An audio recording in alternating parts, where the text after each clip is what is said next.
first stop, why we act and think the way we do. Module 1, the soapbox. We saw how when Jane presented information or a fact in a conversation that it often just bounced back.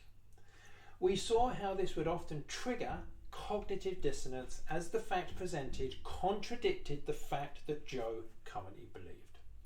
We also saw how two people having opposing views is known as the polarity of beliefs, and studies have shown that when presented with facts supporting the opposing view, people will often increase their level of certainty in their current beliefs.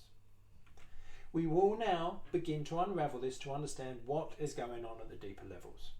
Let's add in 2 additional props, soapboxes, to represent the knowledge that each person has on the subject.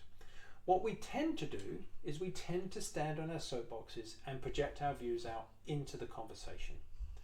This metaphor will now allow us to show another key point in conversing well. Many people do not know why they believe what they believe, but more so just try to prove or justify why they believe it. If we ask Joe the why question, he will more than likely provide rationalizations for why he believes what he believes. This will not be much use. If, however, we ask what he means by the statements he makes, it is often the case that he will not know.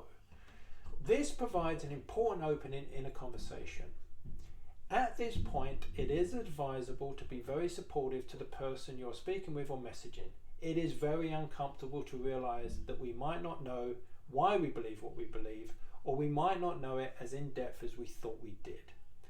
This all of us will suffer from time to time. This is known as the illusion of explanatory depth.